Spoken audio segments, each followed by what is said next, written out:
ဘုရားမြတ်စွာရဲ့အဆုံးအမဒေသနာတော်တွေဟာစိတ်ကိုဗဟုပြုပြီးတော့ဆုံးမတဲ့ဆုံးမဩဝါဒများသာဖြစ်တယ်။ဒါကြောင့်မို့ဘုရားဘာသာဝင်သူတော်စင်တွေကလည်းစိတ်ကောင်းနှလုံးကောင်းထားဖို့စိတ်တွေသဘောထားကောင်းတယ်မကောင်းမှုနဲ့ဆိုပြီးစိတ်နဲ့ပတ်သက်ပြီးတော့ပြောဆိုကြတယ်။မြတ်စွာဘုရားရဲ့ဒေသနာတော်တွေမှာလည်းစိတ်ကိုဗဟုပြုပြီးတော့ဟောကြားတဲ့ဒေသနာတော်တွေများပြားတယ်။လောကမှာစိတ်စင်ကြယ်ပြီးဆိုမှစိတ်မှာအညစ်အကြေးတွေကင်းဝေးပြီးတော့စိတ်စင်ကြယ်တယ်ဆိုတဲ့အခါမှာဆင်းရဲဒုက္ခကလွတ်ကြောင်းနိဗ္ဗာန်ဆိုတဲ့တရားကောင်းကိုတွေ့မြင်ကြမှာဖြစ်တယ်။စိတ်ဟာအဓိကဖြစ်တာမဟုတ်စိတ်နဲ့ပတ်သက်ပြီးတော့ဟောထားတဲ့ဒေသနာတော်တွေအတိုင်းဘုန်းကြီးတို့တွေအတိအသီးမိမိတို့ရဲ့တဏ္ဍာမှာရှိတဲ့မိမိတို့ရဲ့စိတ်တွေသဘောထားတွေကိုပြုပြင်ပြီးတော့စိတ်ထားပြင်ကြရမှာဖြစ်တယ်ပေါ့ဓမ္မပဒဒေသနာတော်မှာမြတ်စွာဘုရားကမနောပုပ္ပင်္ဂမဓမ္မာမနောတိဋ္ဌာမနောမယလို့ဒီလိုစတင်ပြီးတော့ဟောထားတဲ့ဒေသနာတော်ရဲ့အဓိပ္ပာယ်ကသဘာဝတရားအလုံးဟာသဘာဝတရားတွေဟာစိတ်ကပဲဥဆောင်နေတယ်လို့မနောပုပ္ပင်္ဂမလို့ဒီလိုဟောတယ်။မှန်တယ်ဘုန်းကြီးတို့တွေတစုံတစ်ခုပြောတော့မယ်ဆိုလဲစိတ်ထဲကအရင်တွေးပြီးတော့မှပြောကြတယ်။တစုံတစ်ခုလုပ်တော့မယ်ဆိုလဲစိတ်ထဲကကြံတွေးပြီးတော့မှလုပ်ကြတယ်ဖြစ်တယ်။ဒါကြောင့်မို့အရာရာမှာစိတ်ကရှေ့သွားပြီးတော့ဆောင်းနေတာဖြစ်တော့ကြောင့်အဲ့ဒီရှေ့ပြေးဖြစ်တဲ့စိတ်ကလေးစင်ကြယ်တန်ရှင်းအောင်ဘုရားမြတ်စွာဟောကြားတော်မူခဲ့တဲ့ဒေသနာတော်တွေအတိုင်းကျင့်ကြံကြုတ်ကုန်အထောက်ကြရမယ်ဒီမှာဓမ္မပဒမှာလာတဲ့တာနုတာမဏိဝတ္ထုလို့ဆိုတဲ့ထဲမှာတာနုတာမဏိအကြောင်းနဲ့ပတ်သက်ပြီးတော့ဟောထားတဲ့ကာထာလေးဟာသူစိတ်နဲ့ပတ်သက်ပြီးတော့သဘောပေါက်နားလည်ဖို့မြတ်စွာဘုရားကဒီဒေသနာတော်လေးကိုဟောကြားပြီးတော့လိုက်နာကျင့်သုံးဖို့လို့ဒီလိုဆိုလိုတယ်။အဲ့ဒီဒေသနာတော်လေးမှာဣဒံပုရိစိတ်တမစာရိစာရိကံယေနိစကံယထကမ္မယထာဒုက္ခံစိတ်ရဲ့သဘာဝကိုအချင်းချုပ်ရှင်းပြစိတ်ဆိုတာလူတိုင်းရဲ့အသီးသီးတဏ္ဍာမှာရှိတဲ့စိတ်တွေကိုပြောတာနော်လူတိုင်းမှာစိတ်ရှိကြတယ်အဲ့ဒီရှိတဲ့စိတ်လေးရဲ့အခြေအနေကိုဆင်ခြင်သုံးသပ်ကြည့်ရအောင်ဣဒံပုရိစိတ်တမစာရိစာရိကံလို့ဆိုတဲ့အဓိပ္ပာယ်စိတ်လေးအကြောင်းကိုမသိခင်မလေ့လာခင်အခါကာလတုန်းကမိမိရဲ့စိတ်လေးဟာဖြစ်ချင်တဲ့အာယုံနဲ့ဖြစ်ပြီးဘယ်နေရာမျိုးမှာပဲဖြစ်ဖြစ်မိမိနှစ်သက်ရာအာယုံပေါ်မှာချက်စားပြီးတော့အာယုံတွေပေါ်မှာလွင်ပါနေတယ်လို့သဘာဝတရားအနေနဲ့ဒီလိုရှင်းလင်းပြီးတော့ဟောကြားတယ်ဟုတ်မဟုတ်မိမိတို့ဘာသာဆင်ញင်သုံးသပ်ကြည့်ရမယ်မျက်စိကအစင်းအာယုံလေးကိုမြင်လိုက်တဲ့အခါမှာစိတ်ကလေးဟာထိုအစင်းအာယုံလေးနဲ့ပျော်မွေ့ပြီးတော့သွားတယ်ကောင်းတဲ့အာယုံဆိုလို့ရှိရင်လောဘဖြစ်ပြီးမကောင်းတဲ့အာယုံဆိုရင်ဒေါသဖြစ်ပြန်တယ်နားကကြားလိုက်ရတဲ့အတန်ကလေးမှလည်းထိုစိတ်ကလေးဟာအတန်လေးနဲ့ပျော်မွေ့မယ်မိမိမကြိုက်တဲ့အတန်ဆိုရင်ဆန့်ကျင်တဲ့သဘောတွေပေါ်လာတယ်အနံ့လည်းထို့တူပဲအရသာလည်းထို့တူပဲခန္ဓာကိုယ်ရဲ့အထီးအတွေ့မှလည်းပဲထို့တူပဲမိမိစိတ်ကူးစိတ်တန်းထဲမှာပေါ်လာတဲ့အာယုံလေးတွေနဲ့တွေ့တဲ့အခါမှာလည်းပဲစိတ်ရဲ့သဘာဝဟာထို့တူပဲနှစ်သက်စရာအာယုံဆိုလို့ရှိရင်ထိုအာယုံလေးနဲ့ပျော်မွေ့ပြီးတော့နေတတ်တယ်နှစ်သက်စရာမကောင်းတဲ့အာယုံဆိုလို့ရှိရင်ထိုအာယုံကိုလည်းပဲဆန့်ကျင်နေတတ်တယ်ပေါ့ဒါလူတွေရဲ့စိတ်ရဲ့သဘာဝပဲပေါ့မဟာသတိပဋ္ဌာန်သုံးပါဆိုရင်မြတ်စွာဘုရားကစိတ်တ ानु ပဒနာမိမိရဲ့စိတ်အခြေအနေတွေကိုသိဖို့အဖမှန်ထက်အသိပညာဖြင့်ဆင်ញင်သုံးသပ်ကြည့်ရမယ်လို့ဆင်ញင်သုံးသပ်ကြည့်တဲ့အခါမှာအဖြေတစ်ခုထုံးနိုင်အောင်ကြိုးစားလောကလူတွေကမိမိရဲ့ရုပ်မှာမိမိရဲ့မျက်နှာမှာ တစုံတစ်ခုရှိမရှိအစဉ်ပြေတာဖြစ်မဖြစ်ဆိုတာကိုမှန်ကြည့်ပြီးတော့လူရဲ့ရုပ်အသွင်ကိုပြင်ရတယ်ဝတ်စားဆင်ရင်တဲ့အခါမှာလည်းပဲမှန်ရှိမှရပ်ပြီးတော့မိမိရဲ့ပုံပန်းတရံကိုပြန်လည်ပြီးတော့ရှုပြီးဆင်ញင်သုံးသပ်ကြတယ်အဲ့လိုရုပ်ကိုပြင်တဲ့အခါမှာမှန်ရဲ့ရှိမှမိမိရဲ့မျက်နှာအနေထားဝတ်စားဆင်ញင်မှုအနေထားကိုဆင်ញင်သုံးသပ်ပြီးတော့စနစ်ကြအောင်ပြုပြင်ကြတယ်စိတ်ဓာတ်ကိုလည်းပဲထိုးတူပြုပြင်ကြရမှာအဲ့ဒါကိုမိမိစိတ်လေးဟာတကယ်ပဲတန်ရှင်းစင်ကြယ်နေတဲ့စိတ်မျိုးဖြစ်ကြလားလို့ဆိုတာကိုစိတ်ဓာနုပဒနာအနေနဲ့ကိုယ့်ရဲ့စိတ်ကလေးကိုအဖန်မှန်အထက်ထက်ရှုမြင်သုံးသပ်ဖို့လိုအပ်တယ်လူတိုင်းမှာအသိစိတ်ကလေးတွေရှိနေကြတာဖြစ်တော့ကြောင့်စိတ်ဓာတ်ဆိုတာအာယုံကိုရယူတတ်တဲ့သဘောတရားအာယုံကိုသိတတ်တဲ့သဘောတရားအဲ့ဒီအာယုံကိုသိတတ်တဲ့စိတ်ဆိုတဲ့အခြေအနေတစ်ခုကို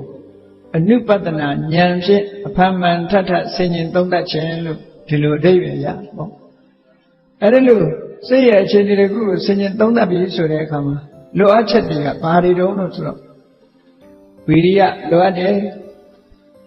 စိတ်အခြေအနေဆင်ញင်သုံးသပ်တာဟာတာမန်အားဖြင့်သုံးသပ်လို့မရဘူးကြိုးစားအားထုတ်မှုလိုအပ်တယ်အဲ့ဒါကိုမဟာသတိပဋ္ဌာန်သုံးမှာအာတာပိလို့ပုရိယကျိုးပန်းအထောက်မှုရှိရမယ်ဆိုတာအာတာပဆိုတဲ့လုံလဝိရိယရှိရမယ်လို့ဒီလိုပြောတာမတိတိအောင်ကြိုးစားရမယ်တမ္ပဇာနောတတိမှာတမ္ပဇာနာဆိုတာမိမိရဲ့စိတ်အခြေကိုသိနိုင်စွမ်းရှိတဲ့အသိပညာမျိုးလည်းရှိရမယ်တတိမှာထိုအာယုန်နဲ့စိတ်နဲ့တွဲကပ်နိုင်တဲ့တတိတရားလည်းရှိရမယ်လို့လုံလဝိရိယရဲ့အသိပညာရဲ့တတိရဲ့အဲ့ဒီတဘာဝသုံးခုပေါင်းစပ်ပြီးတော့ကိုယ့်ရဲ့စိတ်အခြေအနေလေးကိုဆင်ញင်သုံးသပ်ရမှာဖြစ်တယ်ပေါ့အဲ့ဒါလို့ဆင်ញင်သုံးသပ်ကြည့်တဲ့အခါမှာအဖြေတစ်ခုဆိုတော့ထုံးတယ်မြတ်စွာဘုရားကအဖြေထုတ်ဖို့သုံးသပ်ဆင်ញင်နည်းကိုမဟာသတိပဋ္ဌာန်သုံးမှာဘယ်လိုဟောထားလို့ဆိုတရာခံဝါစိတ်တံတရာကစိတ်တံတိပသနာတိမိမိစိတ်အခြေအနေကိုဆင်ញင်သုံးသပ်တဲ့ယောဂီပုဂ္ဂိုလ်ဟာတဲ့ကိုယ်စိတ်လေးဟာမိမိရဲ့စိတ်ထဲမှာတွေ့တာမှုတွေလူကျင်မှုတွေဆိုတဲ့ရာဂတွေရှိနေသလားဆိုတာကိုဆင်ញင်သုံးသပ်တော့ကြရမယ်ရှိနေရင်ရှိနေတယ်ဆိုတာကိုသိအောင်လုပ်ရမယ်ဝိတရာဂဝါစိတ်တံဝိတရာဂစိတ်တံတိပသနာတိ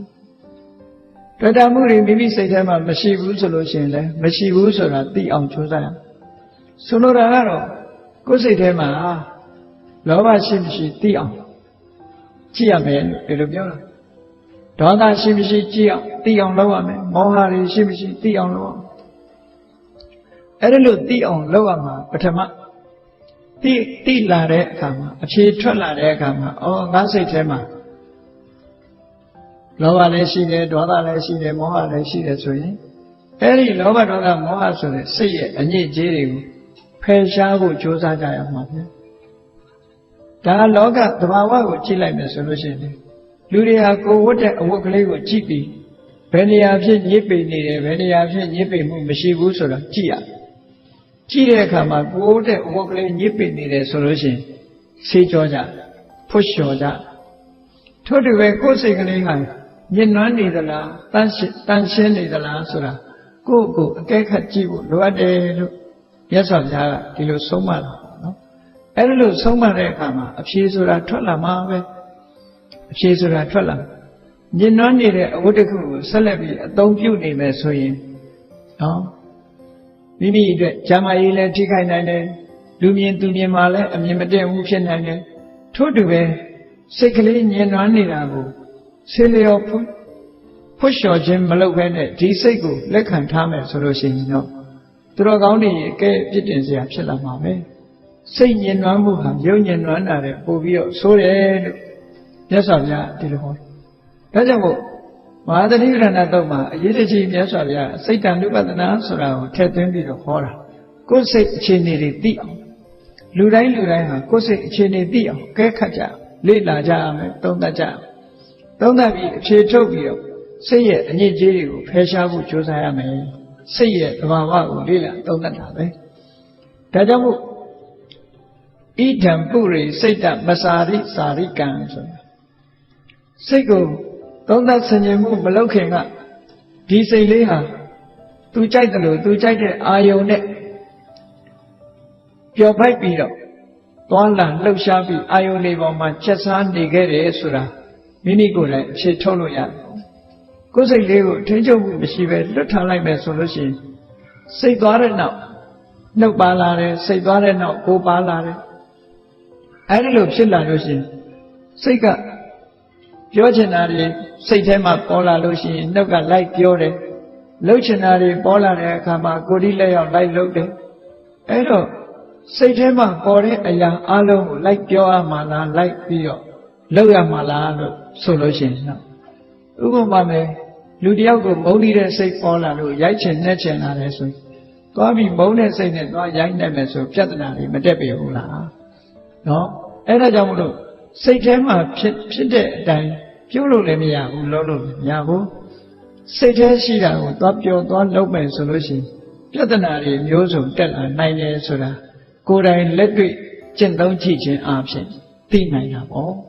Tajamu, yes of ya, go say, singing Tonabo, Hora. Say go singing Tonabio. Say Clear, Pubian Beer, and Italian Pubian Beer. Say Mabione. Logama, Mimiro yet Tang and the Minga Lily Tamabe. Mivadiga, so much as I don't think he, Veniaro, Madoajane, Pedunero, Mabone, Veluzaganu, Mabione, Hello Malone, Mivadiga, so much.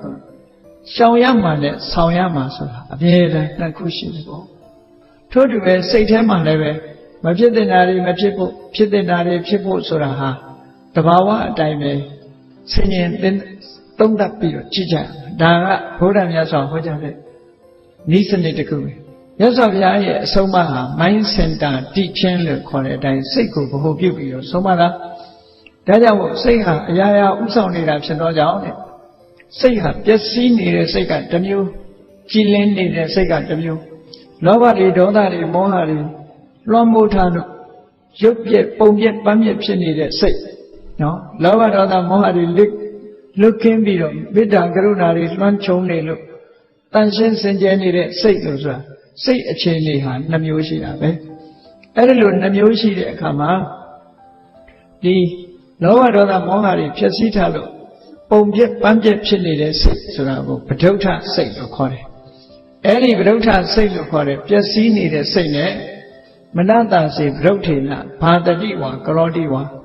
Pure like me, the Zodaku, low like me, solution, Padilla, the Donna, Doka, Manueti. Erelu, maybe say, just seen it as saying, pure like chain, low like change out. Jatanari, now said, like Lama, Chide, to the whole. Now they go maybe a Seglima, come yet the Lichini, the Dari and Ramutare, the Dari and Ramunide. Tomo, Alova Sule, the Lovago Peshan and Wawatiari Ramutare, Adota for a Mita Sirenari Ramunide. Eddie come yet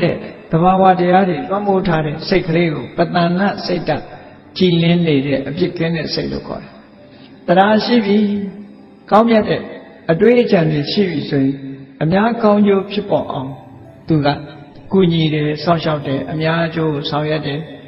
Payaway, Jimbalu, Payaye. Yes, of Yago, Puzore,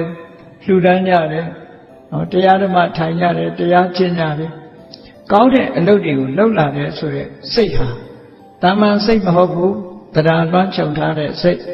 Alobano, so that the good. The young lunch of Tare say, Aroda so the Midan Sirena, lunch of Tare say you. Amoha so the Adipina, lunch of Tare say you option. Eddie say you are, but not Chilin it say, but I not say that Chilin it say that. Era will just of Yaga, but not Dasi, but not Nina, Father Diwa, Karontiwa. Eric with Chilin it say Glen. You like me, so like me. How did it? The guy go. Satan Chilin, your measure, countess a garbage, pure. Look there's really, count it low. Count there, so that a mere Jew people. Look there, look you, count pure. But you go, Mamma, take I go, do go, Mamma, dinner, Alum Chanda, Alum Bioshin, Mupchit, loading, count it loading. စကားပြောလို့ရှိရင်ကောင်းတဲ့အကျိုးရှိတဲ့စကားတွေကိုပြောလာတယ်အဲ့ဒါကြောင့်မလို့ကြည်လင်တဲ့စိတ်နဲ့ပြောလိုက်မယ်လှုပ်လိုက်မယ်ဆိုလို့ရှိရင်တတောနံဒုက္ခမနွေတိအဲ့ဒီနောက်ဟာကောင်းရချမ်းသာဒုက္ခတွေဆိုတာလိုက်ပါလာမှာဖြစ်တယ်လို့မြတ်စွာဘုရားကစိတ်ကိုဗဟိုပြုပြီးတော့ဒီလိုဆုံးမတယ်အဲ့ဒါကြောင့်မလို့စိတ်ဓာတ်နုပဒနာအရာကိုယ်စိတ်လေးကိုအမြဲတမ်းဆန်းစစ်နေဖို့လိုအပ်တယ်ကိုယ်စိတ်လေးကိုမျက်နှာကိုမှန်ကြည့်ပြီးတော့ပြင်တယ်လို့ပဲကိုယ်စိတ်ကိုဉာဏ်နဲ့သိပြီးတော့ပြင်းနေကြမှာဖြစ်တယ်ဒါကမြတ်စွာဘုရားရဲ့အဆုံးအမအရာလုပ်နေရတယ်အဲ့ဒီလိုကိုယ်စိတ်လေးကိုဆင်ញင်သုံးသပ်ပြီးတော့ကြည့်ရှုနေခြင်းဒီပင်လေကမ္မထာတရားအားထုတ်တယ်လို့လည်းဒီပိုင်းကပြောလို့ရတယ်ဟောကမ္မထာအားထုတ်တယ်ဆိုတာထိုင်ပြီးတော့နေလိုက်ထိုင်နေလိုက်ပြီးတော့အေးမနဲ့မောလင်းကနေညနေထိငါဘယ်နှခါစိတ်ဆိုးတယ်လေငါစိတ်ထဲမှာဖြစ်သလားငါစိတ်ထဲမှာအမှန်မသိတဲ့မောဟတွေဖြစ်သလားမာနတွေဖြစ်သလားအိတ်တာတွေဖြစ်သလားမစ္စရိယာတွေဖြစ်သလားဆိုတဲ့မကောင်းတဲ့သဘာဝတရားတွေဖြစ်မဖြစ်ဆင်ញင်သုံးသပ်ကြည့်ရတစ်ဖက်ကလည်းငါစိတ်ထဲမှာအလောဘလို့ခေါ်တဲ့လောဘကိုဖယ်ရှားနိုင်ပြီးတော့အများပေါ်မှာရရောတဲ့ကိုယ်ပစ္စည်းကိုစွန့်လွတ်နိုင်တဲ့သဘာဝတရားတွေဖြစ်သလားအာဒေါသလို့ဆိုတဲ့အများပေါ်မှာအကျိုးလိုလားတဲ့မေတ္တာတရားတွေဖြစ်သလားအမောဟလို့ခေါ်တဲ့အမှန်ကန်စဉ်းစားတဲ့ပညာတွေဖြစ်သလားတရားလို့ခေါ်တဲ့ယုံကြည်မှုတွေငါတဏ္ဍာမှာဖြစ်သလားတတိလို့ခေါ်တဲ့သဘာဝတရားတွေပေါ်မှာအမှတ်ရနေမှုဖြစ်သလားလို့ဆိုတာကိုယ့်ကိုယ်ဆန်းစစ်ကြည့်ခြင်းဟာကမ္မထာအလုပ်အားထုတ်ခြင်းတစ်မျိုးပဲပေါ့အဲ့ဒီလိုအားထုတ်ခြင်းကပို့ပြီးတော့အကျိုးထိရောက်စေနိုင်ပြီပေါ့အဲ့ဒီလိုမိမိစိတ်လေးကိုသုံးသပ်ဆင်ခြင်ကြည့်နေခြင်းအပြင်မိမိစိတ်ရဲ့သဘာဝကိုပို့ပြီးတော့သိလာတဲ့အခါမှာမကောင်းတဲ့စိတ်အခြေအနေတွေဆိုလို့ရှိရင်မဖြစ်အောင်ထိမ့်သိမ်းလာတယ်။ကောင်းတဲ့စိတ်အခြေအနေတွေကိုတိုးတက်အောင်ကြိုးစားအားထုတ်လာ။ဘာဝနာဆိုတာကောင်းတဲ့အခြေအနေတွေမဖြစ်သေးလို့ရှိရင်ဖြစ်အောင်လုပ်တာနဲ့ဖြစ်လာလို့ရှိရင်တိုးပွားလာအောင်ကြိုးစားတာဘာဝနာလို့ခေါ်တာပဲ။ဘာဝနာဆိုတာဖြစ်စေခြင်းနဲ့ပွားစေခြင်းဘာတွေကိုဖြစ်စေတာတော့ကောင်းတဲ့သဘာဝတရားတွေဖြစ်စေတယ်။ကောင်းတဲ့သဘာဝတရားတွေဆိုတာတတိတွေတိုးတက်စေတယ်ပညာတွေတိုးတက်စေတယ်တမာတိတွေတိုးတက်စေတယ်ဒီဟာကိုကောင်းတဲ့သဘာဝအဲ့ဒီကောင်းတဲ့သဘာဝတွေမိမိတဏ္ဍာမှာဖြစ်စေပြီးတိုးတက်လာလှုပ်ခြင်းဟာဘာဝနာအလုပ်ပဲလို့ဒီလိုပြောကြအဲ့ဒီလိုဘာဝနာအလုပ်ပါအာယုန်တစ်ခုကိုအာယုန်ပြုပြီးတော့လှုပ်ကြဖြစ်တယ်အာယုန်ပြုတဲ့အခါမှာတခြားအာယုန်တွေမရှာခြင်းနေကိုယ်စိတ်လေးကိုကိုယ်အာယုန်ပြုပြီးတော့ကိုယ်စိတ်အခြေအနေဆင်ញင်သုံးသပ်နေခြင်းဟာလည်းပဲကမ္မထာလို့အထောက်နေခြင်းပဲဖြစ်တယ်ဟောအဲ့ဒါလို့ဆင်ញင်သုံးသပ်မှုမပြုဘူးဆိုလို့ရှိရင်စိတ်အခြေအနေတစ်ခုမကောင်းတဲ့စိတ်အခြေအနေတစ်ခုကြောင့်မကောင်းတဲ့အလုပ်တွေလုပ်မိသွားပြီဆိုလို့ရှိရင်တော့တဏှာမှာကိုယ်ကျိုးနေတဲ့ဆင်းရဲဒုက္ခတွေဖြစ်ပေါ်ပြီးတော့လာတတ်တယ်ဟောဒါကြောင့်မို့ဒါနဲ့ပတ်သက်ပြီးတော့မြတ်စွာဘုရားကစိတ်နဲ့ပတ်သက်ပြီးတော့ဟောကြားထားတဲ့ဒေသနာတော်တွေမြောက်များစွာထဲမှာဝဋ္ဌသုတ်တံမှာဘယ်လိုဟောတော်လို့ဆိုရင်စိတ်တွေတန်ကိလေထေဒုက္ခတိပါတိကင်္ခာစိတ်တွေတန်ကိလေထေမိမိစိတ်ကလေးဟာလောဘဒေါသမောဟတွေနဲ့ညှဉ်းနှွမ်းနေမယ်ဆိုရင်ဒုက္ခတိပါတိကင်္ခာမကောင်းတဲ့အလားလာပဲမျောလင့်စရာရှိတယ်အေးလူရဲ့စိတ်မှာလောဘဒေါသဆိုတာတွေနဲ့လွှမ်းမိုးပြီးတော့နေမယ်ဆိုလို့ရှိရင်တော့ဖြစ်ပေါ်လာမဲ့အကျိုးတရားတွေဟာအကောင်းကိုမျှော်လို့မရဘူးအဆိုးပဲမျှော်လို့ရဒီဘဝမှာလည်းအခြေအနေမကောင်းဘူးဒီဘဝကသေဆုံးသွားလို့နောက်ဘဝမှာဆိုတာလည်းအခြေအနေကောင်းကိုမျှော်လင့်စရာမရှိဘူးဒုက္ခတိဆိုတာဒုက္ခတခတိဆင်းရဲရဲ့တရားဘုံဘဝဆိုလည်းဆင်းရဲတဲ့ဘုံဘဝရောက်သွားနိုင်တယ်အခြေအနေတစ်ခုဆိုလို့ရှိရင်လည်းဆင်းရဲတဲ့အခြေအနေတစ်ခုဖြစ်ပေါ်စေနိုင်တယ်ဒါကြောင့်မို့မြတ်စွာဘုရားဒီစကားလေးတူတူလေးပဲဟောတာစိတ်တွေတန်ကိလေတွေစိတ်တွေညှဉ်းနှွမ်းနေမယ်ဆိုရင်ဘာတွေနဲ့ညှဉ်းနှွမ်းတာတော့လောဘဖြစ်ရင်လည်းစိတ်ညှဉ်းနှွမ်းတယ်လို့ခေါ်တယ်ဒေါသဖြစ်လို့ရှိရင်လည်းစိတ်ညှဉ်းနှွမ်းတယ်လို့ခေါ်တယ်မောဟဖြစ်လို့ရှိရင်လည်းစိတ်ညှဉ်းနှွမ်းတယ်လို့ခေါ်တယ်တစုံတစ်ယောက်မိမိနဲ့ရှင်ပြိုင်အလုံးလုံးတဲ့ပုဂ္ဂိုလ်ကကိုယ့်ရဲ့ตาသွားလို့ရှိရင်မနာလို့ဖြစ်တာလေညှဉ်းနှွမ်းတယ်လို့ခေါ်တယ်ကိုအောင်မြင်ကြီးပွားတယ်လို့သူများကိုအောင်မြင်ကြီးပွားစေမှုမရှိဘူးဆိုတဲ့စိတ်ဟာလည်းပဲညှဉ်းနှွမ်းတဲ့စိတ်လို့ဒီလိုခေါ်တာပါအဲ့ဒီညှဉ်းနှွမ်းစေတဲ့အရာတွေကိုယ်စိတ်ထဲမှာရှိနေပြီဆိုလို့ရှိရင်စိတ်ညှဉ်းနှွမ်းနေတဲ့ပုဂ္ဂိုလ်တယောက်ဟာအပြောဆိုကလည်း အန္တရာယ်ရှိတဲ့အပြောမျိုးပြောတယ်အလုတ်ကလည်းပဲပြဿနာတက်မဲ့အလုပ်မျိုးကိုလုပ်တယ်အဲ့ဒီအပြောအလုတ်ကြောင့်ဘာဖြစ်လာလဲဆိုရင်အခြေအနေဆိုးတဲ့ရင်ဆိုင်နိုင်ရတယ်အလားအလာမကောင်းဘူးလို့ဒီလိုပြောတာဟောနောက်တစ်ခါတစ်ဖက်ကနေကြည့်တော့မြတ်စွာဘုရားစိတ်တွေဝိတုဒ္ဓိသူဂတိပါဠိခင်ခါစိတ်တွေမိမိရဲ့စိတ်ကလေးဟာဝိတုဒ္ဓိစင်ကြယ်တန်ရှင်းနေမယ်ဆိုလို့ရှိရင်သူဂတိကောင်းမြတ်တဲ့အလားအလာကိုပါဠိခင်ခါမျှော်လင့်ရတယ်သူဂတိဆိုတာဘုံဘဝနဲ့ပြောရင်လူပြည်နတ်ပြည်ဟာသူဂတိတနည်းအားဖြင့်ပြောမယ်ဆိုရင်ဒုက္ခတဂတိဒုက္ခသူဂတိဒုက္ခရဲ့ဒီယာပြဿနာမရှိဘူးရှုစင်တဲ့စိတ်စင်ကြဲနေတဲ့စိတ်ကလေးနဲ့ပြောလိုက်ဆိုလိုက်လို့ရှိရင်ဘာပြဿနာမှမတက်ဘဲနဲ့ကောင်းကျိုးချမ်းသာတွေသာမျှော်လင့်နိုင်တယ်လို့ဒီလိုဝဋ္ဌတုံးမှာမြတ်စွာဘုရားဟောပြီးစိတ်ရဲ့အညစ်အကြေးဆိုတာတွေကိုထုတ်ဖော်ပြီးထိုစိတ်ရဲ့အညစ်အကြေးတွေကိုရှင်းလင်းသုတ်သင်ဖို့မြတ်စွာအဲ့တော့စိတ်ဆိုတာဆုံးမဖို့လွယ်သလားလို့ဆိုမလွယ်ဘူးဘာဖြစ်လို့မလွယ်သလဲဆိုရင်ပါပတ္တမေရမတိမနောလို့ဆိုတဲ့အတိုင်းစိတ်ကလေးဟာအာယုန်တွေနဲ့အာယုန်တွေပေါ်မှာလွင်ပါပြီးတော့ချက်စားနေကြဖြစ်လို့လောဘနဲ့တွဲတယ်ဒေါသနဲ့တွဲတယ်မောဟနဲ့တွဲတယ်အတွဲများတာနဲ့တွားပြီးတော့စိတ်ကလေးဟာဆုံးမဖို့ခက်ခဲတဲ့မိဘစကားနားမထောင်တဲ့ကလေးစိုးလေးလိုပဲမိမိရဲ့စိတ်ကလေးဟာလွတ်ထားမယ်ဆိုလို့ရှိရင်အချင်းကြီးဆိုးဝါးတဲ့အနေအထားမျိုးကိုရောက်သွားတယ်ဆုံးမရခက်တဲ့သဘောတရားစိတ်ကလေးဆုံးမရခက်တယ်တဲ့အဲ့ဒီလိုကိုယ်စိတ်ကိုမနိုင်လို့ဆုံးမရခက်လို့လောကမှာပြဿနာတက်တယ်ဆိုတာလေစိတ်ကြောင့်ပြဿနာတက်နေကြတာပဲကြီးပွားတိုးတက်သွားတယ်ဆိုတာလေစိတ်ကြောင့်ကြီးပွားတိုးတက်သွားကြတာအဲ့ဒီသဘာဝတွေကိုဆင်ခြင်စဉ်းစားပြီးတော့မြတ်စွာဘုရားဟောတဲ့အတိုင်းဘုန်းကြီးတို့တွေကြိုးစားအားထုတ်ကြအောင်ဒါကြောင့်မို့တာနုတာမဏိဝတ္ထုမှာစိတ်လေးအခြေအနေကိုဆင်ခြင်သုံးသပ်တဲ့အခါမှာဣဒံပုရိစိတ်တမစာရိစာရိကံယေနိစ္စကံယထကာမံယထာဒုက္ခံသူကြိုက်တယ်လို့ကြိုက်တဲ့နေရာမှာဒီစိတ်ကလေးဟာရှေးတုန်းကလှည့်လည်သွားလာနေခဲ့တယ်လွတ်ထားတဲ့အချိန်တုန်းကသူရိုင်းနေတိုင်းရိုင်းနေတယ်လို့ပြောတာတောထဲမှာရှိတဲ့ဆင်ရိုင်းလိုပဲစိတ်ကလေးဟာလည်းရိုင်းနေတယ်ရိုင်းနေတယ်အဲ့ဒီရိုင်းနေတယ်ရိုင်းနေတဲ့စိတ်ကလေးကိုဒီတိုင်းလွတ်ထားတယ်တဲ့မြတ်စွာဘုရားတတိဆဟံနိဂ္ခေတာမိယောနိတော်အမှန်ကန်ဆင်ခြင်စဉ်းစားနိုင်တဲ့အသိပညာဖြင့်အဲ့ဒီရိုင်းဆိုင်နေတဲ့စိတ်ကလေးကိုနှိပ်ကွက်ပါလို့ဒီလိုပြောတာရင်ကျင်းနေတဲ့စိတ်ကလေးဖြစ်လာအောင်နှိပ်ကွက်ပေးရဆိုးနေတဲ့ကလေးလေးကိုလိမ္မာရင်ကျင်းအောင်ဆရာသမားတွေပြီးပါတွေကဆုံးမကြလောကလူတွေကကြည့်ကြတယ်လေရိုင်းတဲ့နွားကိုရင်အောင်ဆုံးမတယ်တောထဲကဆင်ရိုင်းတွေဖမ်းပြီးတော့ရင်အောင်ဆုံးမကြတယ်သို့တော့မိမိစိတ်ကလေးကိုရင်အောင်ဆုံးမဖို့ကြတော့ခက်ခဲနေတတ်ကြတယ်ပေါ့အဲ့ဒါကိုယ်စိတ်လေးကိုဆုံးမဖို့ဟာပိုအရေးကြီးတယ်အဲ့ဒီအဓိပ္ပာယ်နဲ့ပြောတာတတိဆဟံနိဂ္ခေတာမိယောနိဣစ္ဆာယနေ့ယခုအဟံငါဟာယောနိတော်မှန်ကန်တဲ့အသိပညာနဲ့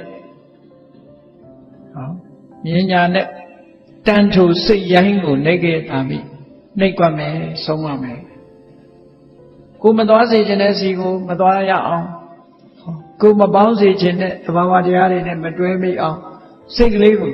နှိပ်ကွက်ပြီးတော့လိမ္မာရင်ကျအောင်ဆုံးမရမယ်တဲ့အဲ့ဒါကိုဥပမာအနေနဲ့ဟောတဲ့အခါကျတော့ဟတ္ထိပဗိနံဝိယအင်္ဂုတ္တကဟောရိုင်းနေတဲ့ဆင်ရိုင်းကြီးကို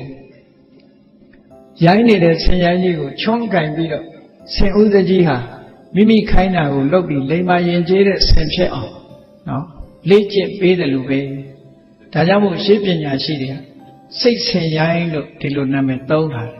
စိတ်ကလေးဟာမုံရိုးနေတဲ့ဆင်ကြီးဒီရိုင်းတတ်တယ်လို့ပဲစိတ်ဟာလည်းပဲရိုင်းဆိုင်တတ်တယ်ပေါ့စိတ်ရိုင်းဆိုင်မှုကြောင့်ဂျာနယ်တွေတဲ့သတင်းစာတွေတဲ့ပဲဖတ်ကြည့်ပေါ့စိတ်ရိုင်းဝင်လာပြီဆိုလို့ရှိရင်လောကမှာအမှုတွေဖြစ်တယ်ဆိုတာစိတ်ရိုင်းဝင်လို့ဖြစ်သွားတာပဲလေဘယ်ကိစ္စပဲဖြစ်ဖြစ်ဒီမဖြစ်တဲ့နာတွေဖြစ်ပြီဆိုလို့ရှိရင်မိမိရဲ့စိတ်ဆင်ရိုင်းကိုမထိန်ကွက်နိုင်လို့ဒီလိုဖြစ်ကြအဲ့ဒါကြောင့်မလို့အဲ့ဒီစိတ်ဆင်ရိုင်းလေးကိုပညာဆိုတဲ့ချွန်းနဲ့အုပ်ပြီးတော့သုံးသပ်ရမယ်ဆင်ခြင်ရမယ်ကိုယ့်ကိုမိမိစိတ်ထဲမှာဒီဒုစရိုက်တွေနဲ့ပတ်သက်လာတဲ့အခါမှာဒေါသဖြစ်လို့တစ်ဖက်သားသို့မဟုတ်တရားတကောင်ကိုတတ်ဖို့စိတ်ထဲမှာဖြစ်ပေါ်လာတယ်ဆိုလို့ရှိရင်နှိပ်ကွက်ရမယ်ကိုယ်စိတ်လေးကိုအေး သူများတဲ့တတ်ခြင်းဟာမကောင်းတဲ့အကုသိုလ်တစ်ခုဖြစ်တယ်အဲ့ဒီအကုသိုလ်မှုပြစ်မှုကိုကျွလွန်လို့ရှိရင်မင်းအတက်ကလေးတတ်တဲ့လူပေါ်လာလိမ့်မယ်လို့ကိုယ်စိတ်လေးကိုနှလုံးသွင်းတရားဆင်ခြင်ပြီးတော့စိတ်ကိုယဉ်ကျေးအောင်ထိန်းချုပ်နိုင်ရမယ်လို့ဒီလိုဆိုတာပေါ့သူများပစ္စည်းကိုလိုချင်တဲ့စိတ်ပေါ်လာလို့ရှိရင်အေးမင်းပစ္စည်းကိုသူများယူမယ်ဆိုရင်မင်းဘယ်လိုနေမလဲသူများပစ္စည်းဆိုတာမယူသင့်ဘူးလို့ကိုယ်စိတ်လေးကိုဆင်ခြင်သုံးသပ်ပြီးတော့နှိပ်ကွက်ကြရမယ်အဲ့ဒီလိုဒုစရိုက်တရားတွေနဲ့ပတ်သက်ပြီးတော့ကိုချင်းစာတဲ့တရားကိုရှေ့တန်းတင်ထားပြီးတော့ကိုယ်စိတ်ကိုနှိပ်ကွက်ဆင်ခြင်ပေးရနှိပ်ကွက်ပြီးအဲ့ဒီလိုနှိပ်ကွက်ထားကိုပဲစိတ်ဆင်ရိုင်းကိုပညာနဲ့ချုံအောက်တယ်လို့ဒီလိုဆိုတာပေါ့နော်အဲ့ဒီလိုလုံနိုင်လို့ရှိရင်ကိုယ့်ကိုလေ့ကျင့်ကြည့်လို့မကောင်းတဲ့ဘက်စိတ်ရောက်တာနဲ့တပြိုင်နက်အဲ့ဒီစိတ်လေးကိုတတိထားပြီးတော့မကောင်းတဲ့ဘက်ရောက်သွားတဲ့စိတ်ကိုကောင်းတဲ့ဘက်ရောက်အောင်လေ့ကျင့်ပြီးတော့သွေးဆောင်ခေါ်ပေးရမယ်စိတ်ဆိုတာချင်းချောက်တန်ချင်းချောက်ရတယ်ကိုယ့်ဟာကိုယ်ချင်းချောက်ပြီးတော့လိမ္မာယဉ်ကျေးအောင်လုပ်ကြတယ်အဲ့ဒီလိမ္မာယဉ်ကျေးအောင်လုပ်တဲ့နည်းတွေအမျိုးစုံပဲနော်အနုနည်းနဲ့လောက်ရတာရှိတယ်အကျမ်းနည်းနဲ့လောက်ရတာရှိတယ်အနုနည်းနဲ့လုပ်တဲ့အခါမှာအော်ဒီစိတ်တွေဒီလိုဖြစ်နေလို့ရှိရင်တဏှာမှာဆင်းရဲဒုက္ခတွေနဲ့ကြုံရလိမ့်မယ်တရားတွေလောကမှာဆင်းရဲဒုက္ခကြုံနေတာဒီစိတ်မျိုးတွေကိုမထိန်လို့ကြုံနေတာပဲငါလည်းမထိန်နိုင်ဘူးဆိုရင်ဒီစိတ်မျိုးတွေနဲ့ကြုံရလိမ့်မယ်လို့ကိုယ်စိတ်လေးကိုမကောင်းတဲ့အာယုံကနေပြီးတော့နောက်ဆုတ်သွားအောင်မိမိရဲ့အတိဉာဏ်ရှိသည့်အားလျော်စွာကြိုးစားပြီးတော့ဟန်တားရမယ်ကောင်းတဲ့ဘက်ကနေကြည့်ပြီးတော့ဆုံးမတဲ့အခါကျတော့အေးလောကမှာလူချင်းတူပေမဲ့လို့ဒီတချို့လူတွေဟာချမ်းသာကြတယ်ကြွယ်ဝကြတယ်ပစ္စည်းဥစ္စာတွေသုံးနိုင်ကြတယ်ရုပ်အဆင်းတွေကလည်းကြည်လင်ကြတယ်ပညာတွေလည်းတတ်ကြတယ်အဲ့ဒါဟာစိတ်အခြေအနေသူတို့ကောင်းခဲ့လို့ဒီဘဝမှာလည်းစိတ်ကောင်းနှလုံးကောင်းရှိကြလို့ဒီလိုကြီးပွားတိုးတက်နေကြတာဖြစ်တယ်ငါဟာအဲ့ဒါလို့စိတ်ကောင်းနှလုံးကောင်းမမွေးဘူးဆိုလို့ရှိရင်သူတို့လိုကြွယ်ဝချမ်းသာပြီးတော့ပညာတတ်တဲ့ပုဂ္ဂိုလ်မျိုးဖြစ်မှာမဟုတ်ဘူးလို့ကိုယ်စိတ်ကိုဖြောင်းပြတိမ်သိမ့်ပြီးတော့နှိပ်ကွက်ဆုံးမရတာလို့ဒီလိုဆိုတာပေါ့နော်ဘယ်နည်းနဲ့ဖြစ်ဖြစ်လမ်းမှန်ပေါ်ရောက်လာအောင်ကြိုးစားပြီးတော့တင်ပေးရတယ်အဲ့တော့ဒါနဲ့ပတ်သက်ပြီးတော့ဒီတန်ရုပ်ပါဠိတော်ထဲမှာနတ်သားတယောက်ကမြတ်စွာဘုရားကိုလာပြီးတော့လျှောက်တဲ့စကားလေးရှိတယ်အဲ့ဒါမှမှတ်သားစရာကောင်းတယ်နတ်သားတယောက်ကသူ့ရဲ့အထင်သူ့ရဲ့အတွေးတိုင်မြတ်စွာဘုရားကိုဘယ်လိုလာလျှောက်တုံဆိုလို့ရှိရင်သူကယတောမနောနိဝါရီနဒုက္ခမေတိနံတတော်သူပြောချင်တာကတော့ဒုက္ခမရောက်အောင်စိတ်ကိုဘယ်မှမသွားစေရဘူးတားမြစ်ရမယ်စိတ်ကိုအာယုံကိုမသွားစေရဘူးနော်စိတ်ကိုထိန်းချုပ်ရမယ်လို့သူကဒီလိုပြောတယ်ယတောမတော်နိဝါရီဘယ်လိုအတွေးသူဟာကကောင်းတဲ့အတွေးဖြစ်ဖြစ်ဆိုးတဲ့အတွေးဖြစ်ဖြစ်ဘယ်ကိုမှမသွားစေနဲ့ကိုယ်စိတ်လေးကိုထိန်းချုပ်အဲ့ဒီလိုထိန်းချုပ်နိုင်လို့ရှိရင်တဲ့ဆင်းရဲဒုက္ခဘယ်တော့မှမကြုံနိုင်ဘူးချမ်းသာဒုက္ခရနိုင်တယ်လို့ဒီလိုပြောတယ်အဲ့ဒီလိုပြောပြီးသူကဘာချက်ပြန်လို့ဆိုတသဗ္ဗတောမနောနိဝါရီအာယုံအားလုံးကစိတ်ကိုတားရမယ်မသွားစေနဲ့ဘယ်ကိုမှမသွားစေနဲ့စိတ်လေးကိုထိန်းချုပ်အောင်ဒီလိုဆိုရင်တသဗ္ဗတောဒုက္ခပမုစ္ဆတိအဲ့ဒီလိုအာယုံအားလုံးကနေပြီးစိတ်ကိုထုံးချုပ်လိုက်မယ်ဆိုရင်ဒုက္ခခတ်တဲ့ငြိမ်းသွားမှာပဲလို့ဒီအဓိပ္ပာယ်နဲ့ပြောတဲ့အခါကျတော့မြတ်စွာဘုရားကသူ့ကိုမှန်ကန်တဲ့အတွေးမြင်ရအောင်မြတ်စွာဘုရားကဖြောင့်ပေးတယ်မြတ်စွာဘုရားကဘယ်လိုဖြောင့်ပေးတော့ဆိုတော့နတ်တပ္ပတော်မနောနိဝါရီစိတ်ဆိုတာအာယုံအားလုံးကတားမြစ်เสียမလိုဘူးတဲ့မတားမြစ်ရဆိုပါစို့စိတ်ဆိုတဲ့နေရာမှာတရားတရားနဲ့ဖြစ်ပေါ်လာတဲ့စိတ်ကလေးတရားစိတ်ကလေးဝင်သွားလာပြီဆိုရင်လှူခြင်းနဲ့တန်းခြင်းနဲ့ဘုရားရှိခိုးခြင်းနဲ့ဘုရားကိုအာရုံပြုခြင်းနဲ့ကုသိုလ်ကောင်းမှုတွေလုပ်ခြင်းနဲ့အဲ့ဒီလိုလုပ်ခြင်းတဲ့စိတ်လေးဟာတရားစွမ်းဆောင်လာလို့ရှိရင်ကောင်းတဲ့စိတ်အခြေအနေလေးတွေပေါ်လာလို့ရှိရင်အဲ့ဒါကိုသွားမဟန်တားနေတယ်တဲ့မဟန်တားရဘူးတဲ့အဲ့ဒါမျိုးကြအဲ့ဒါလို့မဟုတ်ဘဲနဲ့မကောင်းတဲ့ဒုစရိုက်တွေလုပ်ဖို့စိတ်ကြံစည်လာတယ်နော်ခိုးဖို့ဝက်ဖို့ကြံစည်လာတယ်လူရက်ဖို့ကြံစည်လာတယ်ဆိုရင်တော့တားရမယ်ကိုယ်စိတ်ကြီးဆိုလိုတာကသူစရိုက်ဘက်ကိုသွားတဲ့စိတ်မျိုးကိုမတားရဘူးဒုစရိုက်ဘက်ကိုသွားတဲ့စိတ်မျိုးကိုတားရမယ်မကောင်းတဲ့အာယုံဘက်ကိုသွားမယ်ဆိုရင်တားကောင်းတဲ့အာယုံဘက်ကောင်းတဲ့အလုပ်ဘက်ကိုသွားလို့ရှိရင်မတားနဲ့ဒီလိုပြောလို့မြတ်စွာဘုရားဒီလိုခေါ်တယ်ဒါမို့ နတ္တပ္ပတောမနောနိဝါရီတပ္ပတောအရာခတ်သိမ်းမှမနောစိတ်ကိုနနိဝါရီမတားမြစ်ပါနဲ့တားမြစ်ဖို့မလိုဘူးတဲ့နမနောတန်တတ္တမာဂတံအေးစိတ်ဆိုတာတခါတခါတတိတွေလွှမ်းမိုးထားသည့်အတွက်ကြောင့်မျက်စိကမြင်လို့အစင်းအာယုံပေါ်မှာလောဘမဖြစ်အောင်စောင့်စည်းတယ်နားကကြားတဲ့အတန်ပေါ်မှာလောဘမဖြစ်အောင်စောင့်စည်းတယ်ဒေါသမဖြစ်အောင်စောင့်စည်းတယ်နှာခေါင်းကရတဲ့အနံ့ပေါ်လျှာကလည်းရတဲ့အရသာပေါ်ခန္ဓာကိုယ်ကထိတွေ့ရတဲ့အထိအတွေ့တွေပေါ်မှာနော်လောဘမဖြစ်အောင်ထိမ့်သိမ်းစောင့်ရှောက်တယ်ဟောစက္ခုံတွေကိုထိမ့်သိမ်းစောင့်ရှောက်တယ်တောတိန်တွေခါနေတွေဇီဝိန်တွေကိုင်းတယ်ကိုယ်မျက်စိနာနာလျှာကိုယ်လို့ဆိုတဲ့ဒီဓာရတွေကဝင်လာတဲ့အာယုန်တွေပေါ်မှာလောဘဒေါသမောဟတွေမဖြစ်အောင်စောင့်စည်းတယ်စောင့်စည်းတယ်လောဘမဖြစ်စေရဘူးဒေါသမဖြစ်စေရဘူးမြင်တဲ့အာယုန်နဲ့ပတ်သက်ပြီးလောဘမဖြစ်စေရဘူးဒေါသမဖြစ်စေရဘူးကြားတဲ့အသံနဲ့ပတ်သက်ပြီးလောဘမဖြစ်စေရဘူးဒေါသမဖြစ်စေရဘူးနာနဲ့အနတ်နဲ့နမ်းရှူရတဲ့အနတ်နဲ့ပတ်သက်ပြီးလောဘမဖြစ်အောင်ဒေါသမဖြစ်အောင်လျှာနဲ့ထိတွေ့ရတဲ့အရာသာပေါ်မှာလည်းလောဘမဖြစ်ရအောင်ဒေါသမဖြစ်ရအောင်ကိုယ်ကာယပေါ်မှာထိလာတဲ့အကြည့်အတွေ့အာယုန်နဲ့ပတ်သက်ပြီးလောဘမဖြစ်အောင်ဒေါသမဖြစ်အောင်စောင့်စည်းတဲ့စိတ်မျိုးတဲ့ဟုတ်တယ်ပေါ့ကပ္ပတနှလုံးသွင်းပြီးတော့သမာဓိတရားတွေရလာတယ်ပညာတွေဖြစ်လာတယ်ဆိုရင်အဲ့ဒီစိတ်မျိုးကိုသွားဟန်တာလို့ပဲဖြစ်မှာလေနော်ကောင်းတဲ့အာယုန်တွေနဲ့ရှင်တွဲပြီးတော့ကြည်နု့ွယ်အားရွယ်ငြိမ်းချမ်းနေတဲ့စိတ်ဓာတ်မျိုးကိုသွားပြီးတော့မတားမြစ်ပါနဲ့မြတ်စွာဘုရားနာမနောတန်တတ္တမာဂတံတန်တတ္တံစောင့်စည်းတဲ့အနေအထားတစ်ခုသို့အာဂတံရောက်ရှိသွားတဲ့မနောစိတ်ကိုနောနိဝါရီမတားမြစ်ပါမတားမြစ်ရဘူးခုနကနတ်သားကပြောတာဘယ်ဟာပဲဖြစ်ဖြစ်စိတ်ကိုမဖြစ်အောင်တားပါလို့ပြောတယ်အဲ့ဒီစကားဟာမမှန်ကန်တဲ့စကားဖြစ်လို့မြတ်စွာဘုရားကစိတ်ဆိုတာအလုံးကနေတားရမှာမဟုတ်ဘူးတဲ့အလုံးကနေတားရမှာမဟုတ်ဘူးစောင့်စည်းနေတဲ့စိတ်မျိုးကိုမတားရဘူးတဲ့တတိတွေပညာတွေဝိရိယတွေနဲ့ရှင်တွဲနေတဲ့စိတ်မျိုးကိုမတားရဘူးဘယ်လိုစိတ်မျိုးမှတားရတာလို့ဆိုယတောယတောစပပကံတတောမနောနိဝါရီမကောင်းတဲ့ဘက်ကိုဥလဲ့သွားတဲ့စိတ်မျိုးကိုတော့တားပါဒီလိုပြောတာပေါ့ဟုတ်တာပေါ့သူများပစ္စည်းရလို့တဲ့စိတ်တွေပေါ်နေတယ်အဲ့ဒီစိတ်ကိုမတားလိုက်ဘူးဆိုရင်ဘာဖြစ်သွားမလဲသူများပစ္စည်းကိုသွားယူမယ်ယူရင်ဘာဖြစ်လဲတခိုးတမြဖြစ်မယ်ပေါ့အဲ့ဒါမတားလို့ရှိရင်ပြဿနာတက်မှာပဲ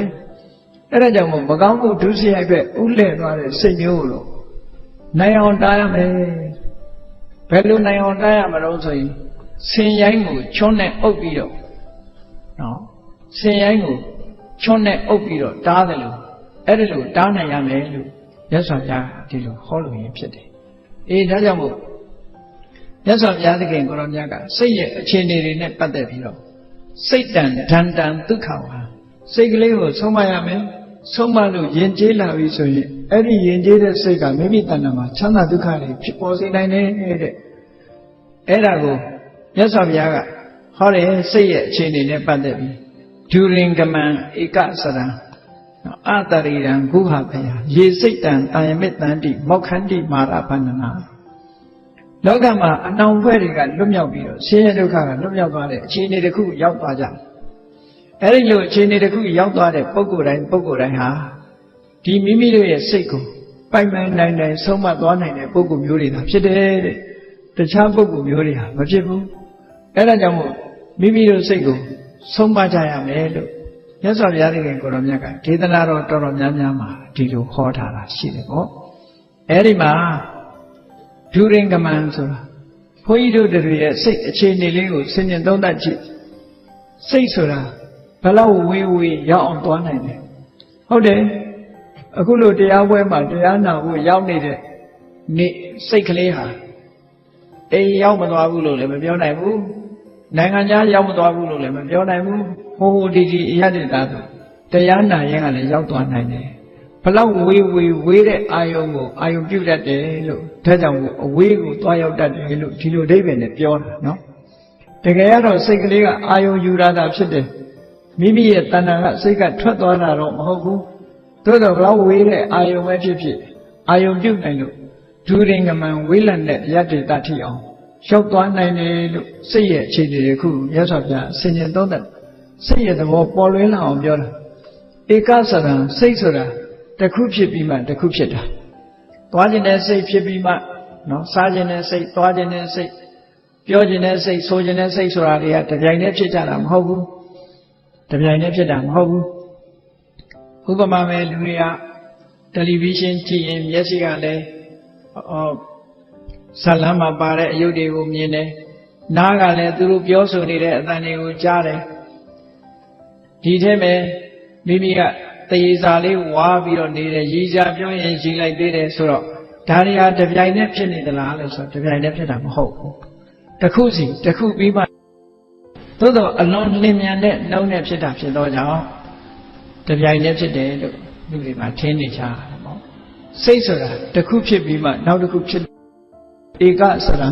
တစ်ခုတည်းတာတစ်ခုချင်းတာဖြစ်နေရှိတယ်ဘယ်လိုအဓိပ္ပာယ်ယူရလို့ဆိုရင်တယ်လီဗီရှင်းကြည့်နေလို့ရုပ်ပုံမြင်တဲ့စိတ်မြင်နေတဲ့အခိုက်မှာအတန်မကြားဘူးအတန်ကြားလိုက်တဲ့အခိုက်လေးမှာရုပ်ကိုမမြင်ဘူးသို့တော့စိတ်ရဲ့အပြောင်းလဲဟာအလွန်မြန်သည့်အတွက်ကြောင့်ရုပ်ပုံလည်းတစ်ပြိုင်တည်းမြင်တယ်အတန်လည်းတစ်ပြိုင်တည်းကြားတယ်လို့ဒီလိုထင်တယ်ဘာနဲ့ဥပမာတူတော့ဆိုရင်ကလေးငယ်တွေမိစကိုပွေရမ်းတဲ့အခါမှာဘေးကကြည့်ရတဲ့ပုဂ္ဂိုလ်ဟာမီးစက်ဝိုင်းကြီးလို့ဒီလိုထင်ရတယ်ပေါ့တကယ်တော့မီးကအဝိုင်းကြီးမဟုတ်ဘူးလင်းမြန်စွာရမ်းသည့်အတွက်ကြောင့်မီးစက်ဝိုင်းကြီးလို့ဒီလိုထင်နေကြရတယ်ပေါ့အဲ့ဒီအဓိပ္ပာယ်မျိုးကိုဆုံးလို့စိတ်ဟာလည်းပဲတနေရာထဲမှာတစ်ချိန်ထဲမှာတစ်ခုတပြိုင်နဲ့မဖြစ်ဘူးတစ်ခုစီတာဖြစ်တယ်တဲ့အဲ့ဒါကိုရည်ရွယ်ပြီးတော့မြတ်စွာဘုရားဧကစရံတစ်ခုဖြစ်ပြီးမှတစ်ခုဖြစ်တာတဲ့ကိုယ်စိတ်လေးကိုကိုယ်ဆင်ခြင်သုံးသပ်ပြီးတော့အဲ့ဒါကိုမြင်နိုင်အောင်ကြည့်မယ်ဆိုလို့ရှိရင်ဒါဝိပဿနာဉာဏ်ဖြစ်နိုင်တယ်ပေါ့နော်စိတ်ရဲ့အခြေအနေလေးဟာတစ်ခုဖြစ်လာပြီးတဲ့နောက်မှာပြတ်သွားပြီးမှနောက်တစ်ခုဖြစ်တယ်ဆိုတာအလေးနဲ့ထားပြီးဆင်ခြင်သုံးသပ်ကြည့်လို့ရှိရင်တမာရီစွမ်းအားတတိစွမ်းအားပညာစွမ်းအားတွေနဲ့ကြည့်တဲ့အခါမှာအချိန်ပိုင်းလေးတွေမတူဘူးဆိုတာကိုသိရှိကြမှာဖြစ်တယ်လင်းမြန်သည့်အတွက်ကြောင့်လောကမှာမသိလိုက်တာတွေအများကြီးရှိတယ်အားလုံးတရားချစ်ခင်သူတော်စင်ပြိဿပေါင်းမိမိတို့ရဲ့မျက်စိတွေဟာနော်စက္ကန့်အလိုက်တဦးနဲ့တဦးမတူတဲ့အနေအထားအရမျက်တောင်လေးတွေခတ်နေကြတာပဲအဲ့ဒီမျက်တောင်ခတ်လိုက်တဲ့အချိန်မှာမြင်ရသလားလို့ဆိုမမြင်ရဘူးအဲ့ဒီအချိန်လေးကမှောင်သွားတာပဲသို့တော့ကိုယ့်ကိုမှောင်သွားတယ်လို့သိလားလို့ဆိုမသိဘူးဘာဖြစ်လို့မသိတာလဲဉာဏ်တော့အကြည့်လို့မသိတာနော်မျက်တောင်ခတ်လိုက်တဲ့အချိန်လေးမှာမမြင်ရဘူးသိကြတယ်အဲ့ဒီမမြင်ရတဲ့ပြတ်တောင်းသွားတဲ့အချိန်လေးကအမှန်တမ်းတိုးသည့်အတွက်ကြောင့်မျက်တောင်ခတ်တာကိုမှောင်သွားမှလည်းမသိလိုက်ဘူးလူရဲ့စိတ်ဟာလည်းပဲဖြစ်ပြီးတော့ပြတ်သွားတာကိုလူကမြင်မှမြင်တယ်မြင်ဖို့ရအမှန်တမ်းခက်တယ်ကြီးမားတဲ့တတိကြီးမားတဲ့ဝီရိယနဲ့ကြီးမားတဲ့တမာတိပညာတို့နဲ့သိနိုင်တာဖြစ်လို့ဝိပဿနာကျင့်စဉ်တစ်ခုကိုကျင့်ပြီးတော့တတိစွမ်းအားတွေကောင်းလာပြီဆိုလို့ရှိရင်တော့ဒီစိတ်ကလေးဟာဖြစ်ပြီးတော့ပြတ်သွားတယ်ဆိုတာမြင်နိုင်စွမ်းရှိကြတယ်ပေါ့အေးဒါကြောင့်မို့ဧကစရံတစ်ခုဖြစ်ပြီးမှတစ်ခုပြက်ပြီးမှတစ်ခုဖြစ်တယ်တစ်ခုချင်းသာဖြစ်နေရှိတယ်ဆိုပါစို့မြင်တဲ့စိတ်နဲ့မြင်တဲ့စိတ်ကလေးဖြစ်နေတဲ့အချိန်မှာကြားတဲ့စိတ်မဖြစ်ဘူး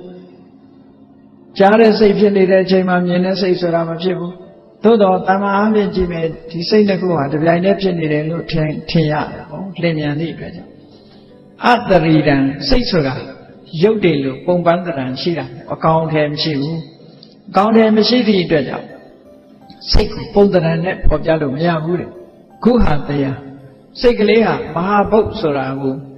မိပြီးတော့ဖြစ်တယ်ဒီနေရာမှာဟရိယဝတ္ထုကိုမိပြီးတော့ဖြစ်တဲ့စိတ်ရှိတယ်မျက်စိပေါ်မှာမိပြီးတော့စိတ်ဖြစ်တဲ့စိတ်ရှိတယ်နားပေါ်မှာမိဖြစ်တဲ့စိတ်ရှိတယ်နှာခေါင်းပေါ်လျှာပေါ်ကိုယ်ကာယပေါ်မှာမိပြီးတော့ဖြစ်တဲ့စိတ်တွေရှိတယ်အဲ့ဒါလို့အမိလေးတွေနဲ့ဖြစ်ကြတာကိုခုဟာတရားမိရပေါ်မှာမိပြီးတော့မှစိတ်ကလေးတွေကဖြစ်တယ်လို့အဲ့ဒါလို့လင်းမြန်ပြီးတော့စွမ်းရည်တတိရှိတယ်ဒီစိတ်ကလေးကိုမြတ်စွာဘုရားကဘာလို့ရမလဲရေစိတ်တံတန်ရမစ်တန်တိတတိပညာမြတ်စွာဘုရားရဲ့အဆုံးအမသိရှိနားလည်ကြတဲ့ပုဂ္ဂိုလ်များအဲ့ဒီစိတ်ကလေးကိုကောင်းတဲ့အာယုံပေါ်မှာထိမ့်သိမ့်ပြီးတော့စောင့်စည်းထားနိုင်မယ်မကောင်းတဲ့ဘက်မသွားအောင်ထိမ့်ချုပ်နိုင်မယ်လို့ဆိုလို့ရှိရင် လောဘတွေနဲ့မတွဲအောင်ဒေါသတွေနဲ့မတွဲအောင်ထိမ့်သိမ်းစောင့်ရှောက်ကြမယ်မောဟတွေနဲ့မတွဲအောင်ထိမ့်သိမ်းစောင့်ရှောက်ကြမယ်ဆိုရင်မောက္ခန္တိပါရဗန္ဒနာကိလေသာဆိုတဲ့အနှောင်ဖွဲ့တွေကလည်းလွတ်နိုင်တယ်နော်သိခြင်းတရားဆိုတဲ့မစ္စုမာရအနှောင်ဖွဲ့ကလည်းလွတ်နိုင်တယ်ကံတရားလို့ဆိုတဲ့အဘိသင်္ခါရမာရကလည်းလွတ်နိုင်တယ်လို့ဘုန်းကြီးတို့တွေဟာအဲ့ဒီအနှောင်ဖွဲ့တွေကမလွတ်သေးသည့်အတွက်ကြောင့်ကံတရားတွေကလည်းကိုယ်တဏ္ဍမှာရှိနေတဲ့အကျိုးပေးလိမ့်မယ်ကိလေသာတွေကလည်းကိုယ်တဏ္ဍမှာရှိနေတယ်ထိုကိလေသာတွေရဲ့ဆွမ်းဆောင်မှုကြောင့်ဘဝတွေမှာညှဉ်းနှွမ်းပြီးဆင်းရဲဒုက္ခရောက်ကြတယ်သိခြင်းတရားဆိုတာလည်းမကင်းနိုင်ကြဘူးဒါကြောင့်မို့အဲ့ဒီမာရလို့ဆိုတဲ့မစ္စုမန်ဆိုတဲ့သိခြင်းတရားအဘိသင်္ခါရမန်လို့ဆိုတဲ့ကံတရားကိလေသာမန်ဆိုတဲ့ကိလေသာဒီမာရဆိုတဲ့မိမိကိုဖျက်ဆီးနိုင်တဲ့စွမ်းအားရှိတဲ့သဘာဝတရားတွေကဘုန်းကြီးတို့တွေမလွတ်နိုင်မဲနဲ့ရှိနေကြတယ်လို့ဒီလိုဆိုလိုတာပေါ့နော်ဒါကြောင့်မို့ဒီစိတ်ကလေးကိုထိန်းချုပ်နိုင်ပြီဆိုလို့ရှိရင်အဲ့ဒီမာရဆိုတဲ့အနှောင်ဘွဲတွေကလွတ်မြောက်ပြီးတော့ဆင်းရဲဒုက္ခတွေအလုံးကခွင်းလုံးကျွတ်လွတ်ပြီးနိဗ္ဗာန်ချမ်းသာကိုမျက်မှောက်ပြုနိုင်ပါတယ်လို့မြတ်စွာဘုရားဒီလိုဟောလို့ရပါပဲဒါကြောင့်မို့တရားချိတ်ခင်သူတော်စင်ပြိဿအပေါင်းတို့မိမိတို့တဏ္ဍာမှာရှိတဲ့မိမိတို့ရဲ့စိတ်အခြေအနေလေးကိုစိတ်ဓာနုပဒနာဆိုတဲ့ကျင့်စဉ်အရာအစင်မပြအကဲခတ်ပြီးတော့လေ့လာသုံးသပ်ပြီးစိတ်ရဲ့အညစ်အကြေးတွေမိမိတို့စိတ်ထဲမှာမဝင်ရလေအောင်မိမိတို့စိတ်ကလေးသာဝရဖြူစင်းနေရအောင်ကြင်ကြံကြုတ်ကိုအထောက်ကြရမှာဖြစ်တယ်နော်ဒါနကောင်းမှုလုပ်တဲ့အခါမှာဘယ်လိုစိတ်အခြေအနေတွေဟာဖြူစင်သွားတယ်လဲလို့ဆိုရင်ဒါနကောင်းမှုလုပ်လိုက်တာနဲ့ဒီတိုင်းနဲ့လောဘဆိုတဲ့အညစ်အကြေးကိုဖယ်ရှားလိုက်နိုင်ခြင်းပဲဖြစ်တယ်ဘယ်သူကဖယ်လိုက်တာတော့ဆိုတော့အလောဘဆိုတဲ့စွမ်းအားရှိတဲ့ကုသိုလ်သဘာဝတရားဖယ်ရှားတာပဲဖြစ်တယ်ဥပမာပဲအမှောင်ကိုဘယ်သူကဖယ်လဲဆိုအလင်းကဖယ်တာပဲအလင်းရောက်လာတာနဲ့အမှောင်ဟာရပ်တည်နိုင်တော့မရှိဘူးထို့အတူပဲအလောဘဆိုတဲ့သဘာဝတရားကလောဘကိုဖယ်ရှားပြလိုက်တယ်ထို့အတူပဲစိတ်ရဲ့အညစ်အကြေးဖြစ်တဲ့ဒေါသအလိုမကျတဲ့ဒေါသ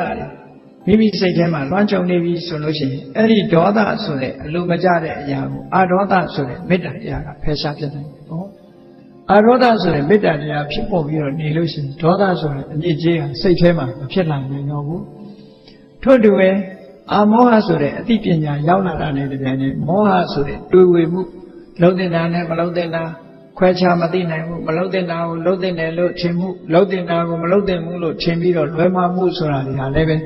ပျောက်ကင်းပြီးတော့သွားနိုင်တယ်အဲ့တော့ဒါနကောင်းမှုတစ်ခုလုံးလိုက်ခြင်းအပြင်လေအလောဘဆိုတဲ့သဘာဝတရားကလောဘဆိုတာကိုနှိမ်နင်းပြီးသားဖြစ်သွားတယ်ပေါ့ကိုချင်းသီလကိုထိမ့်သိမ်းဆောင်ရှောက်လိုက်တဲ့အခါမှာအဒေါသဆိုတဲ့မေတ္တာဒီအဓိကပဓာနာဖြစ်လို့အဒေါသဆိုတဲ့မေတ္တာလွှမ်းခြုံထားလိုက်လို့ရှိရင်ကိုချင်းသီလတွေပြေဝပြီးတော့လာတယ်အဲ့ဒီကိုချင်းသီလပြေဝလာတဲ့အခါမှာဒေါသဆိုတဲ့အမုန်းတရားကင်းစင်ပြီးတော့အာဒေါသဆိုတဲ့မေတ္တာတရားတွေမိမိရဲ့တဏ္ဍာမှာဖြစ်ပေါ်လာတယ်။ဘာဖြစ်လို့သီလကဒီအာဒေါသဆိုတာကိုဖြစ်စေတာတော့လို့ဆိုစဉ်းစားကြည့်လေသီလဆိုဒီမှာဘာကိုပြောတာလဲလို့ငါးပါးသီလပဲကြည့်သူ့အသက်ကိုတတ်ခြင်းမှရှောင်တယ်လို့ဆိုကြတဲ့ကဘယ်သူပေါ်မှာမုန်းတိမှုဆိုတာမရှိဘူး။သူများဥစ္စာခိုးခြင်းမှရှောင်တယ်ဆိုတဲ့ကလေးကသူများပေါ်မှာငဲ့ကြတယ်ဆိုတဲ့သဘာဝထင်ရှားတယ်။ကာမေတုမိစ္ဆာစာရကရှောင်တယ်လို့ဆိုကြတဲ့ကဘယ်သူမှစိတ်ဆင်းရဲအောင်မလုပ်ဘူးဆိုတဲ့သဘောရှိတယ်။မုဒ္ဒဝါဒကရှောင်ခြင်းမှလိန်ဒီပြောဆိုခြင်းဖြင့်သူတစ်ပါးအကျိုးပြတ်အောင်မလုပ်ဘူးဆိုရင်မေတ္တာတရားရှိတယ်ဆိုတာထင်ရှားတယ်။သူရမေရယလို့ဆိုတဲ့မူရစ်တဲ့အရာတွေကိုမသုံးစားခြင်းအပြင်မိမိတဏ္ဍာမှာတတိတရားတွေပညာတရားတွေဒါတွေအစွမ်းထက်လာပြီးတော့မိမိရဲ့အကျိုးသူတစ်ပါးရဲ့အကျိုးတည်ပိုးနိုင်တဲ့ဉာဏ်ရည်ဉာဏ်သွေးတွေဖြစ်ပေါ်လာစေနိုင်တယ်တတိတရားတွေဖြစ်ပေါ်လာစေနိုင်တယ်ပညာတွေဖြစ်ပေါ်လာစေနိုင်တယ်ဆိုတော့မိမိမူရစ်စေဝါမသုံးခြင်းအပြင်မိမိရဲ့မိသားစုလည်းစိတ်ချမ်းသာမှုကိုပေးနိုင်တယ်ပတ်ဝန်းကျင်ကိုလည်းစိတ်ချမ်းသာမှုပေးနိုင်တယ်မိမိကလည်းအများပေါ်မှာကောင်းကျိုးချမ်းသာတွေကိုပြုလုပ်နိုင်တယ်ဆိုတဲ့အနေအထားမျိုးတွေရှိလာတော့အာဒေါသဆိုတဲ့မေတ္တာတရားရဲ့သရုပ်ဟာကိုချင်းသီလလုံနာနဲ့ပဲပြည့်စုံသွားတယ်လို့ဒီလိုပြောတာနော်အမောဟဆိုတဲ့ဉာဏ်ပညာရှိလာတာနဲ့တည်းနဲ့ဘာဖြစ်လဲအမောဟဆိုတဲ့အသိဉာဏ်ရှိလာတဲ့အခါမှာမိမိစိတ်အခြေအနေတစ်ခုကိုဆင်ခြင်သုံးသပ်လာတယ်ငါစိတ်ဟာစင်ကြယ်တဲ့စိတ်ဟုတ်ကလားညှဉ်းနှွမ်းတဲ့စိတ်ဖြစ်နေသလား ညင်နွမ်းတဲ့စိတ်ဟုတ်မဟုတ်စင်ကြယ်တဲ့စိတ်မဟုတ်ဟုတ်မဟုတ်ကိုဆင်ញင်သုံးသပ်ပြီးသိရှိလာတဲ့အခါမှာညင်နွမ်းတဲ့စိတ်ဆိုလို့ရှိရင်ညင်နွမ်းတဲ့အရာတွေကိုဖယ်ရှားလို့စင်ကြယ်မှုရအောင်ကြိုးစားအားထုတ်လာနိုင်တယ်ဒါကြောင့်မို့အမောဟဆိုတာဘာဝနာကျင့်ကြံကြိုးကုပ်အားထုတ်ခြင်းအပြင်မိမိရဲ့စိတ်အစဉ်လေးဟာစင်ကြယ်ပြီးတော့လာနိုင်တယ်လို့ဒါကြောင့်မို့မြတ်စွာဘုရားသခင်ကိုရောမြတ်ကမိမိရဲ့စိတ်ကလေးတစ်ခုဟာကောင်းကျိုးချမ်းသာတွေကိုရနိုင်တဲ့ဘက်ကိုဥလဲ့သွားဖို့စိတ်ကိုထိန်းချုပ်ရမယ်စိတ်ကိုစိတ်ဆင်ရိုင်းကိုချွန်းအုပ်ပြီးတော့ဆုံးမတယ်လို့ဒီလိုရိုင်းနေတဲ့မိမိစိတ်ကလေးကိုယဉ်ကျေးအောင်လိမ္မာယဉ်ကျေးအောင်သီလနဲ့ဆုံးမမယ်ဒါနနဲ့ဆုံးမမယ်သီလနဲ့ဆုံးမမယ်ဘာဝနာနဲ့ဆုံးမမယ်အဲ့ဒီလိုဆုံးမခြင်းဖြင့်နောက်ဆုံးမှာယဉ်ကျေးသောစိတ်ဓာတ်ကိုပိုင်ဆိုင်တဲ့ယဟန္တာပုဂ္ဂိုလ်အရိယာသူတော်မြတ်ဖြစ်သူရောက်ရှိနိုင်တယ်လို့မြတ်စွာဘုရားသခင်ကိုရောမြတ်ဟောကြားတော်မူခဲ့တဲ့တရားဓမ္မအတိုင်းမိမိတို့တဏ္ဍာမှာရှိတဲ့စိတ်စဉ်ရိုင်းကိုပညာဓိဟုသောချွန်းဖြင့်အုပ်ထိန်ပြီးတော့လိမ္မာယဉ်ကျေးအောင်ဆုံးမနိုင်တဲ့သူတော်စင်သူတော်မြတ်များဖြစ်ကြရအောင်ကြိုးစားအားထုတ်နိုင်ကြပါစေကုန်သတည်းသာဓုသာ